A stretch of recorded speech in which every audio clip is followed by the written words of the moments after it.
Hello friends, कैसे हैं आप सब। मैं अच्छी हूँ। आई होप आप लोग भी अच्छे होंगे।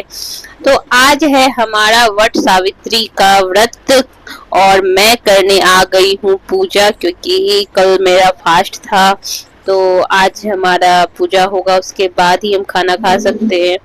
तो मैं अभी फास्टिंग में थी और मुहूर्त था 12 बजे के बाद का, तो मैं 12 बजे के बाद पूजा करना शुरू की हूँ। तो जैसे वट सावित्री में बाहर पेड़ के पास भी कर सकते हैं, लेकिन 12 बजे का टाइम था, धूप काफी थी हमारे साइड। तो इसलिए मैंने सोचा कि घर में ही टहनी ला के पूजा किया जाए। तो अब मैं पूजा शुरू कर चुकी हूँ। तो पूजा में स्टार्टिंग इसमें 5 पत्ते लगते हैं वट वट के ही। और उसमें सबसे पहले चना और चावल, जो बहुत इम्पोर्टेंट होता है और मेन होता है, ये दिया ही जाता है। मुझे नहीं पता कि क्यों दिया जाता है, लेकिन हमारे बड़े ने कहा है कि ये सबसे इम्पोर्टेंट होता है।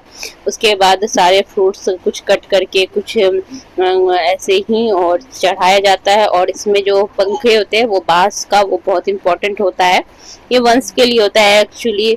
तो इसमें बांस के पंखे को खड़े किया जाता है और उसके बाद पूजा स्टार्ट किया जाता है। तो जैसा कि वीडियो में आप देख रहे हो कि मैंने सारे फ्रूट्स वगैरह पत्ते पे ही चढ़ाना है और मैं चढ़ा रही हूँ। और एक पत्ते को अपने बालों में लगाना होता है। ये इसका भी मुझे पूरा पता नहीं है कि क्यों लगाना होता है, लेकिन लगाना इम्पोर्टेंट होता है बाल में। तो मैंने उसे लगा के अब सिंदूर जो भी नोज पे से ही पहना जाता है इसमें, क्योंकि कहते हैं कि जितनी लंबी सिंदूर की लाइन होती है, सुहाग उतना लंबा होता है। तो इसीलिए सुहाग के लिए लंबा नाक पे से ही सिंदूर किया जाता है। तो मैंने अभी सिंदूर पहन लिया है बिना मिरर देखे हुए, पर मेरी लाइन बहुत सही गई। अब इसमें मैं प्रसाद चढ़ा रही हूँ, लड्डू।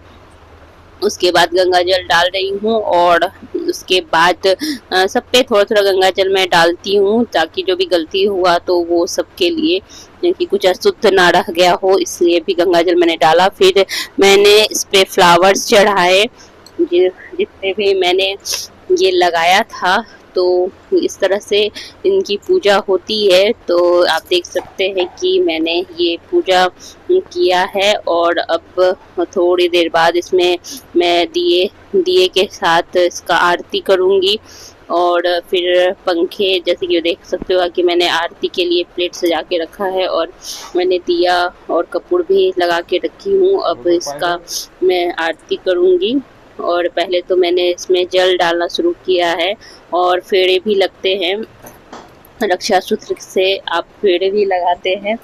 तो और पंखा जरूर इसमें डालना होता है, क्योंकि यही पंखे से आप, जैसे कहते हैं कि पेड़ को भी आप हवा दो, और इसी पंखे से हस्बैंड की भी पूजा होती है, उसे भी पंखा देना होता है। मुझे नहीं पता कि इसका क्या है, इससे इसका महत्व, लेकिन ये किया जाता है। तो उस दिन जैसे मैंने आरती किया, उसके बाद हस्बैंड की भी पूजा होती है, जो कि मैं नहीं दिखा पाई क्योंकि मैं बहुत थक चुकी थी पूजा करके। फास्ट में रहने की वजह से मैं नहीं कर दिखा पाई। उसमें जो भी जल मेरा बचता है, उसके बाद पाँव धोया जाता है, हस्बैंड को टीका किया जाता है, आरती की जाती है, और उसी पंखे से, जो पंखे मैंने यहाँ रखा है, उसे उठा के हस्बैंड को हवा दिया जाता है और प्रणाम करके हस्बैंड की भी पूजा की जाती है। तो मेरा भी यहाँ पे पूजा ऑलमोस्ट कंप्लीट हो चुका है। और आप देख सकते हैं कि अब मैं प्रे कर रही थी। तो मेरा ये पूजा था वट सावित्री का। और अब मैं कपूर जलाऊंगी और कपूर से आरती करूंगी।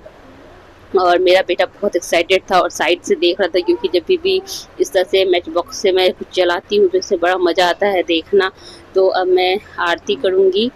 तो अब मैं आरती करने के बाद हमारा होता है लास्ट, जो पूजा का लास्ट होता है, मतलब पेड़ के साथ आप गले लगना होता है। तो मेरे तो छोटा सा पौधा था, तो मैं उनसे ही 5 बार गले मिलती हूँ।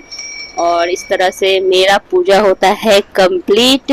तो ये था आज का मेरा वट सावित्री का पूजा का पूरा वीडियो। आपको कैसा लगा जरूर बताना। वीडियो अच्छा लगे तो लाइक सब्सक्राइब जरूर करना। मिलती हूँ नेक्स्ट वीडियो में, तब तक के लिए बाय बाय।